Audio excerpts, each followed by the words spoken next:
Heute zeige ich dir etwas, was du so noch nie gesehen hast und vielleicht auch nie wieder sehen wirst. Aber einen kleinen Trost habe ich trotzdem für dich.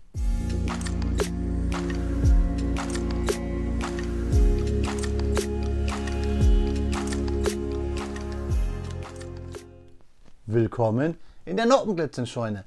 Mein Name ist Blockstar und Freunde, heute zeige ich euch ein paar Mocks aus Kobi-Stein im Maßstab 1:300. Ihr kennt wahrscheinlich alle von Kobi die großen 1:300 Schiffe. Ich habe euch hier auch schon ein paar, nämlich die Hood und die Scharnhorst vorgestellt. Ich habe aber neulich einen netten Brief von einem tollen Menschen bekommen, den lieben Andreas, der hier bei mir um die Ecke wohnt und der begnadeter Schiffsmocker ist. Mock heißt ja My Own Creation, das heißt, er baut aus Kobi-Steinen Schiffe. Und hier hat er mir ein paar zur Verfügung gestellt, um sie euch zu zeigen. Alles Schiffe rund um den Ersten Weltkrieg bzw. davor. Alles im Maßstab 1:300. Alles aus Kobi-Steinen gebaut. Und das Lustige ist, der Andreas baut sich keine Anleitungen, er macht so kleine Fotoshows, er hat ein paar Kobi-Sets geschlachtet und danach, wenn er diese Mocks gebaut hat, nimmt er diese wieder auseinander und baut seine nächsten Projekte. Deswegen ist das hier wirklich einmalig. Diese Sets werden alle wieder auseinandergenommen und er baut sich dann neue Schiffe raus aus anderen Epochen und so weiter. Ihr könnt den Andreas sehen bei Facebook, zum Beispiel bei uns, bei den Kobi-Freunden. Das ist die Facebook-Gruppe, die ich immer unten in der Beschreibung im Text verlinkt habe, immer bei meinen Kobi-Videos. Da findet ihr Fotos auch von Andreas seinen Schiffen. Und ich will sie euch mal kurz erklären und dann zeige ich euch aber, dass ich heute noch was ganz Besonderes habe. Ich habe nämlich eine kleine Videobauanleitung gemacht, dass ihr eines dieser Schiffe hier selber trotzdem bauen könnt.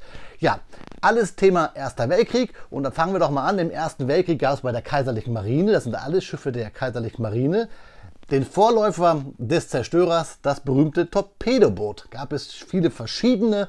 Zum Ende hin gab es dann auch eine Version, die man quasi schon als Zerstörer bezeichnen kann. Dann haben wir hier die SMS Bayern, ein großes Linienschiff, fast schon Schlachtschiff. Wir haben den berühmten Kreuzer Emden, die SMS Emden. Wir haben hier wirklich ein schweres Schlachtschiff, die SMS Derfflinger.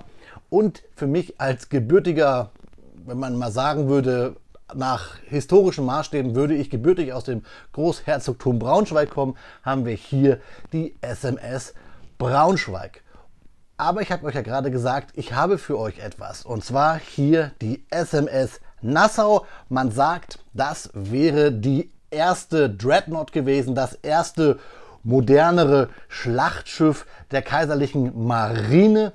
Und hier habe ich für euch eine kleine Fotobauanleitung. Ich habe die Fotos, die ich bekommen habe vom lieben Andreas, aneinandergereiht und werde auch versuchen, euch die noch als PDF unten in die Videobeschreibung zu packen. Und dann könnt ihr die SMS Nassau hier auch selber bauen. Habt ihr im Thumb gesehen.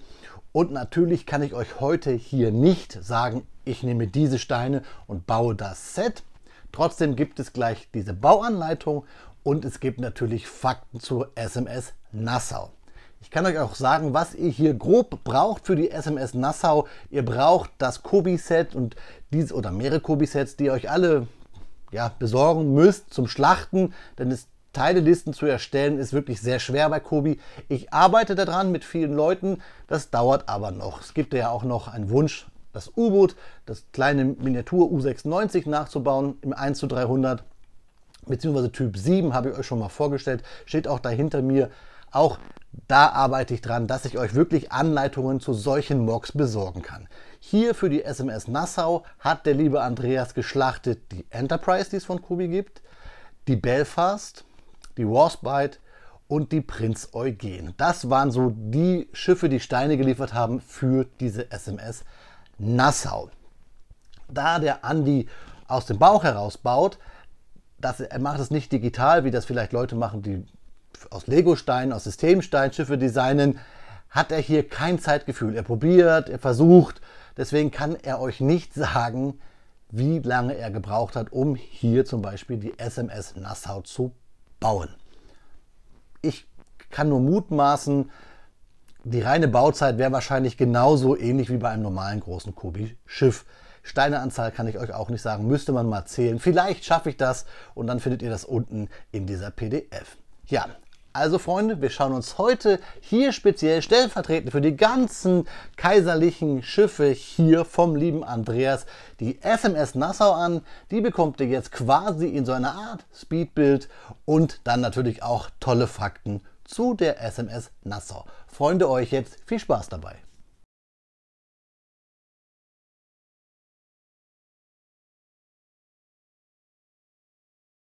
Speedbildzeit ist Faktenzeit. Und Freunde, diesmal ja etwas ganz Besonderes, eine Premiere.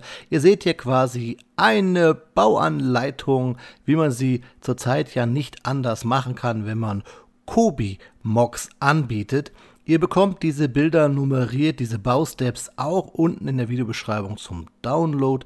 Wenn ihr gucken wollt, hier groß, haltet einfach das Video an, macht Pause. Vergesst aber auch nicht, Freunde, euch trotzdem diese spannenden Fakten jetzt reinzuziehen, die ich euch erzählen werde, nämlich die historischen Hintergrundfakten zum Vorbild der SMS Nassau.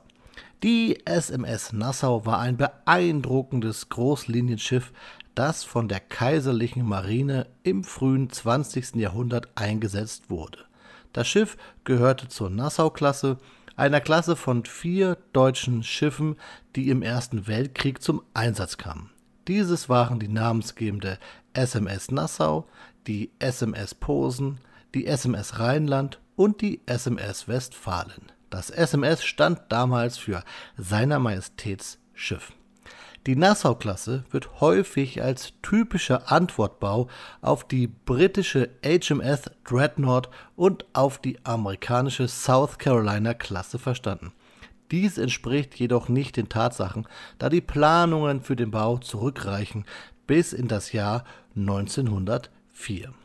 Die SMS Nassau wurde am 22. Juli 1907 auf der Kaiserlichen Werft in Wilhelmshaven auf Kiel gelegt und lief am 7. März 1908 vom Stapel. Das Großlinienschiff, wie es genau bezeichnet wurde, war mit einer Länge von etwa 146 Metern und einer Breite von rund 27 Metern beeindruckend dimensioniert. Es hatte eine Verdrängung von etwa 18.900 Tonnen und wurde von 3 Dreifach-Expansionsdampfmaschinen angetrieben, die eine Gesamtleistung von 22.000 PS circa erzeugten. Dadurch konnte es eine Höchstgeschwindigkeit von etwa 20 Knoten, das sind 37 Stundenkilometer, erreichen. Das Schiff hatte 3 Schrauben. Die Bewaffnung der SMS Nassau war beeindruckend. Sie war mit 12 28 cm Geschützen in 6 Zwillingstürmen ausgestattet. Diese Geschütze hatten eine Reichweite von etwa 16 Kilometern und konnten schwere Granaten mit einer Masse von 305 Kilogramm abfeuern.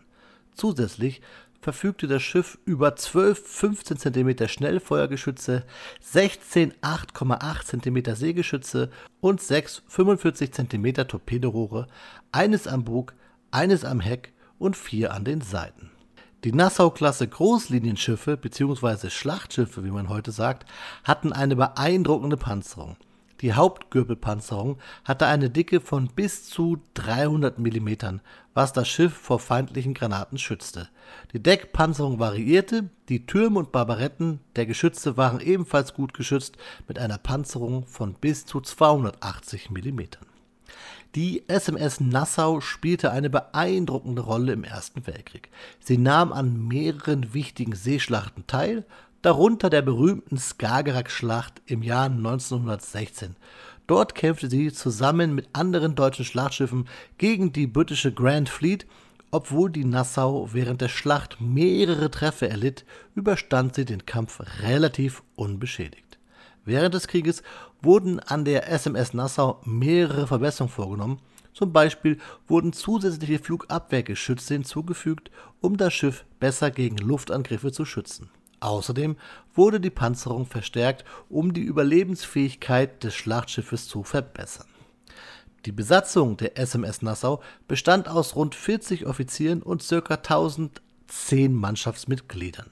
Das Schiff konnte bis zu 2700 Tonnen Kohle transportieren, was ihm eine Reichweite von etwa 8300 Seemeilen bei einer Geschwindigkeit von 12 Knoten ermöglichte. Gemäß den Bedingungen des Versailler Vertrages musste die Nassau am 5. November 1919 aus der Flottenliste gestrichen werden und am 7. April 1920 als Reparationsschiff B an Japan ausgeliefert werden. Da die Japaner keine Verwendung für das von ihnen zugesprochene Schiff hatten, verkauften sie es im Juni 1920 an eine britische Schrottfirma, die es in den Niederlanden in Dordrecht abwracken ließ. Die SMS Nassau war ein mächtiges Schlachtschiff ihrer Zeit und spielte eine wichtige Rolle im Ersten Weltkrieg. Mit ihrer beeindruckenden Bewaffnung, ihrer robusten Bauweise und ihrer Beteiligung an bedeutenden Seeschlachten wird sie als eines der bemerkenswerten Schlachtschiffe ihrer Ära angesehen. Ja, Freunde, das waren die Fakten zur SMS Nassau.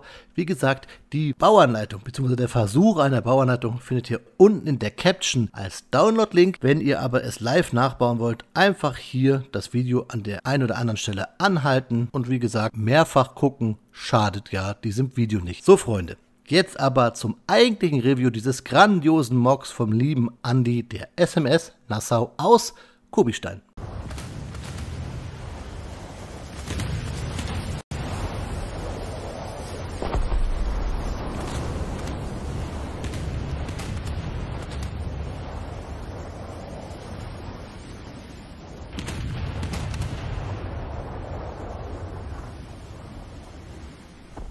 Ja, Freunde, da haben wir im Maßstab 1:300 das Mok aus Koblenstein vom lieben Andreas, die SMS Nassau, seiner Majestäts Schiff, das Großlinienschiff, benannt nach einem Adelsgeschlecht. Ich meine aus dem Hessischen, gibt eine Insel in den Bahamas, die heißt auch so, das ist daran schuld, dass dieses hessische Adelsgeschlecht auch irgendwie mit der englischen Krone verwandt ist. Und ganz lustig, ich habe es euch bei den Fakten gesagt, dieses Schiff wurde ja abgewrackt in den Niederlanden. Das niederländische Königshaus heißt ja auch irgendwie Oranje-Nassau, meine ich. Verbessert mich da gerne unten in den Kommentaren. Ich habe gesagt, Maßstab 1:300, das müssten wir gleich mal checken, denn das Schiff sollte in echt ja 146,1 Meter lang sein. Das wären umgerechnet 48,7 Zentimeter. Schauen wir mal. Und 48 meine ich genau. Und damit kommen wir gut hin. Hat der Andi in der Länge gut getroffen. Breite wären 28,8 Meter. Das sind dann 9,6 Meter hier im Maßstab 1:300. Und an der breitesten Stelle gucke ich mal. Das passt auch sehr gut. Ihr wisst ja, ne, Maßstab 1:300 heißt 0,1 Zentimeter auf dem Modell, wären 30 cm beim Original. Höhe schenken wir uns jetzt mal. Andi, hast du sehr, sehr gut getroffen. Hätte mich aber auch gewundert. Ja, schauen wir uns mal die größten Fakten an bei so einem Schiff. Natürlich sind die 12 28 cm Geschütze in den 6 Türmen hier wichtig. 1, 2, 3, 4, 5, 6 A2 Läufe, passt also perfekt. Und dann haben wir ja 12 15 cm Geschütze und 16 8,8. Die finden wir hier als diese kleinen Antennensteinchen hinterlegt. Ja, Freunde, ich muss sagen, ich bin richtig verliebt in dieses Set. Es ist was anderes. Es ist halt Vorkriegszeit bzw. großer Kriegszeit. Ein Thema, was bei Kobi viel zu kurz kommt. Ich bin Fan dieser Schiffe und bin wirklich traurig, es wieder abgeben zu müssen. Aber ich habe es euch ja gesagt, Enterprise, Belfast, Warspite und Prinz Eugen Schlachten, dieses Video gucken und dann kann man sich die SMS Nassau bauen im Maßstab 1:300. Und das hat keiner, Freunde. Dieses Schiff zerlegt der Andi wieder, das weiß ich. Deswegen bin ich wirklich hart am Suchen dieser Schiffe. Ich will euch per se ja eh alles vorstellen. Und ich denke wirklich, um ein Schlachten dieser Schiffe, um dann so ein Set zu bauen, kommt man dann, also mit Mann meine ich mich hier, den hier, der das gerade dreht, nicht drum herum. Ich zeige euch noch mal ein paar Details. Wir haben hier die Türme, die Steine kennen wir, alles Steine aus den besagten Sets zum Schlachten, so nennen wir das ja auch, ein Schlachtschiff und man muss andere Schiffe schlachten, um es zu bauen. Richtig cool. Wichtig ist noch zu sagen, in der Bauanleitung, Andi hat ja immer mal wieder nachgebessert und wie gesagt, er macht das ja nicht digital, er macht das ja mit diesen Fotos. Wenn einer von euch Koblensteine irgendwie digitalisiert hat, im Stat.io mit dem Programm, womit ja Lego-Fans arbeiten, bitte mal bei mir melden. Wirklich, ich möchte gerne hier solche Anleitungen für euch umsetzen. Mox, meldet euch bitte bei mir. Ich will da kein Geld verdienen. Es ist alles für die Community, genauso wie ich das hier mache. Also wenn ihr Steine digitalisiert habt, wenn ihr da eine Datenbank habt, bitte gerne bei mir melden, damit wir hier einfach noch mehr Leute zu Kobi Mox, egal ob zu Lande, zu Wasser und in Luft, begeistern können. Einfach unten in die Kommentare schreiben oder mir eine E-Mail oder bei Facebook, Instagram. Ihr wisst schon, wo ihr mich überall findet. Ja, was ich euch sagen wollte ist, genau, Andi hat hier am Turm bei Minute 10 und 35 Sekunden einen Stein zerbohrt. Mittlerweile hat er es aber hier anders gelöst. Ich zeige es euch ganz kurz, nämlich er hat es so gelöst und dann so, also mit diesem runden Stein. Hier müsst ihr mal schauen in der digitalen Bauanleitung. Das ist ja hier immer eine Evolution und ich finde, es ist ein gutes Recht. Bohren, das ist für viele Blasphemie natürlich, aber wenn man nicht digital baut, wenn man, wie diese Schiffe, die ich euch gezeigt habe, das alles aus dem Kopf baut und dann hirnt und dann immer wieder versucht und abbaut, dann passiert sowas, weil man möchte ja auch vorankommen und auch zu einem guten Ergebnis kommen. Und wir sehen ja auch hier, es gibt eine Evolution, man kann es sogar noch besser machen. Generell, Freunde, ist das hier ein erster Versuch, so ein Mock euch mal schmackhaft zu machen, es euch zu zeigen. Das ist nicht perfekt, wie gesagt, ich arbeite daran. Mal schauen, wie weit wir kommen, dass hier jeder in der Lage ist, so ein Mock nachzubauen. Zeige ich euch noch mal ganz kurz von unten. Der Stand, so zack. Nicht wundern, den habe ich beschriftet, das ist nicht vom lieben Andi. Hier von unten die Form, hier sehen wir die 3 erwähnten Schrauben. Das Ruder hier hat er auch schön hier gelöst mit den Wedges. Gefällt mir gut, denn generell bei den Kobi-eigenen Schiffen ist das hinten immer so eine Geschichte, immer so ein bisschen fragil. Hier ist es alles sehr stabil, hat der Andi sehr gut gemacht und auch ganz cool. Und das habe ich euch eben gerade reingeschnitten. Von hinten noch hier diese 4 Geschütze, auch richtig gut getroffen aus diesem Schnipsel aus dem Videospiel, das ich bei YouTube gefunden habe, damit ihr seht, hier wirklich die Nassau. Auch ganz cool hier vorne die Kommandobrücke, das Feuerleitwerk bzw. die Feuerleitung, so heißt es ja, der Mittelsteg hier, die Rettungsboote und die Masten. Und dann natürlich, ich lege es mal kurz hier an die Seite, das Schiff bitte nicht kentern. Hier dann diesen Stand, den er relativ klassisch gebaut hat. Und wie gesagt, die Beschriftung ist von mir, damit ich A, die ganzen Schiffe auseinanderhalten kann und B, um euch zu zeigen, wie es bei euch auch aussehen könnte. Ich werde jetzt dieses wunderschöne Schiff, und Freunde, wirklich, mir blutet das Herz, dass ich es jetzt erstmal wieder abgeben muss, aber der Andi möchte logischerweise weiterbauen. So, hier an die Seite fahren und ich werde versuchen, euch jetzt trotzdem die anderen Schiffe noch einmal zu zeigen. Hier diesen ersten Zerstörer. Einfacher Stand. Richtig cool. Auch groß. Hier wirklich so groß gab es auch diese Teile hier bei den Schiffen im Echt. 1918 müsste das gewesen sein. Ich werde versuchen, diese alten Schiffe jetzt hier euch noch als Short zu liefern. Dann ganz berühmt hier die SMS Emden, so nicht Enden, es wird bald enden das Video, aber hier haben wir die SMS Emden, richtig gut gelungen, auch hier hinten schön, Ruderanlage, die Propeller, auch schön hier die Barretten mit den Kanonen, die ikonischen Türme, ein richtig tolles Schiff. Dann das Schiff, muss ich echt noch überlegen, ob ich es den Andi irgendwie vielleicht schmackhaft machen kann, mir zu verkaufen, aber ich glaube, das wird er nicht. Die SMS Derfflinger. Mal gucken, ob man sie draufkriegt. Da ein fast schon modernes Schlachtschiff.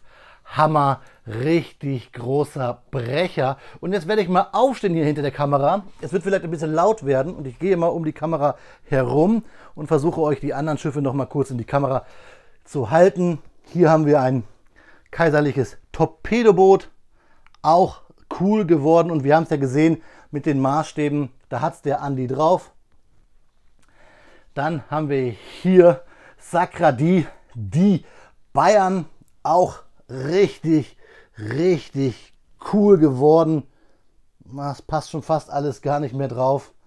Die Bayern Und dann ja für mich als gebürtiger Niedersachse hier noch die SMS Braunschweig mit diesen coolen runden Türmen. Ja, die muss ich jetzt schon leider hier an die Seite packen. Es wird eng hier auf meinem Flottenstützpunkt. Man könnte schon fast sagen, es ist Kaper Floh 1919.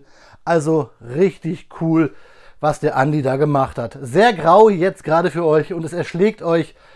Aber ich möchte euch ja eigentlich nur von Herzen zeigen, was man alles aus Kobi abseits der originalen Sets machen kann. Ich hoffe, es hat euch gefallen, Freunde. Jetzt gibt es nochmal Detailfotos von der Nassau. Da hinten steht sie. Und dann schauen wir uns zum Abschluss noch einmal in die Augen, meine Freunde. Ja, Freunde, wie immer an dieser Stelle, auch wenn es sich hier um einen Mock handelt von Kobi, bzw. aus Kobi-Steinen, ein paar Detailfotos, damit ihr euch selber nochmal ein Bild machen könnt. Ich möchte nochmal darauf hinweisen, Freunde, wenn ihr hier irgendwie die Möglichkeit habt zum Mitarbeiten an solchen Bauanleitungen, wenn ihr schon mal selber Kobi-Bauanleitungen gemacht habt, wenn ihr Kobi-Steine digitalisiert habt, bitte schreibt mich an. Vielleicht können wir da was Tolles für die Community machen. Ich möchte noch einmal vom ganzen Herzen dem lieben Andi Danke sagen, dass er mir hier seine Schiffe für das Video zur Verfügung gestellt hat. Eine tolle Arbeit, die ich einfach wirklich vom Herzen finde, gezeigt werden muss. Ihr findet Andi bei Facebook, ich habe es euch gesagt, bei den Kobi-Freunden am besten einfach mal vorbeischauen. Ich wiederhole mich da gerne. Link ist unten in der Videobeschreibung. Und auch hier gerne der Appell an euch, und ich werde es wahrscheinlich noch öfter sagen, wenn ihr selber solche Mocks habt, vielleicht sogar mit Anleitungen, schreibt mich an, da können wir bestimmt was machen. Ich finde, so etwas Kreatives wie in unserer Community da draußen schlummert, das muss gezeigt werden und noch mehr Leute sollten wir anstecken mit diesen tollen Kobi-Steinen, tolle eigene kreative Ideen umzusetzen. Muss ja nicht immer ein Schiff sein, kann ja auch ein Bauernhof sein oder was weiß ich was. The sky is the limit, was hier den kreativen Ideengeist angeht. Wenn ihr schon mal in der Videobeschreibung seid, dann schaut mal vorbei, da gibt es auch ein paar Links zu meinen Lieblings-Kobi-Shops, wo man ja Steine erwerben kann oder natürlich auf meinem Discord, wo sich auch langsam so eine kleine Kobi-Teilebörse etabliert. Schaut doch gerne mal dort vorbei und vielleicht hören wir uns dann ja dort im Talk. Ja, Freunde, das war's bis hier und dann gibt es jetzt gleich noch meine letzten Worte zum Set bzw. zum Mock vom lieben Andreas. Ja, Freunde, ich hoffe, dieses etwas andere Video hat euch bis hierhin etwas Spaß gemacht. Diese ganzen um den Ersten Weltkrieg herum Mock vom lieben Andreas. Wenn ihr Fragen habt zum Andreas, wenn ihr Fragen zu diesen Mocks habt, wenn ihr sie auch so klasse findet, wenn ihr auch sagt, Mensch, ich brauche die Derflinger, ich brauche die Emden, Andi, kannst du da mal, schreibt es mir einfach bitte unten in die Kommentare. Ich weiß, der Andi guckt diese Videos und mir blutet auch das Herz, jetzt diese tollen Schiffe wieder abgeben zu müssen. Aber ich finde diesen Ansatz gut, den Andi hat und dafür vollsten Respekt. Er baut was, er erfreut sich dran und dann baut es auseinander und baut wieder was Neues. Trotzdem möchte ich natürlich für euch, für die Community ganz unentgeltlich versuchen irgendwie, dass wir hier so Anleitungen bekommen, irgendwas bauen könnt, denn Andi, das hier ist einfach eine tolle Leistung und die Derflinger und die Braunschweig und die Bayern und ach, eigentlich möchte ich sie alle am liebsten dauerhaft da hinten hinter mir stehen haben. Also Freunde, bitte, bitte lasst einen Kommentar für den Andi da. Was haltet ihr von so Mocks? Vielleicht bist du da draußen auch Mocker und möchtest mal dein tolles Mock von Kobi hier auf meinem Kanal vorgestellt haben. Auch dann schreibt mir bitte unten in die Kommentare. Ja, Freunde, ich finde, Schiffe passen ganz gut, denn es ist Sommer, es ist warm draußen, wir alle wollen ans Meer. Deswegen, wie immer, wenn es hier so um Schiffe geht, sage ich Schiff Ahoi, immer ein bisschen handbreit Kobi-Steine unter dem Kiel, auf Wiederbauen, euer Freund, der Blockstar.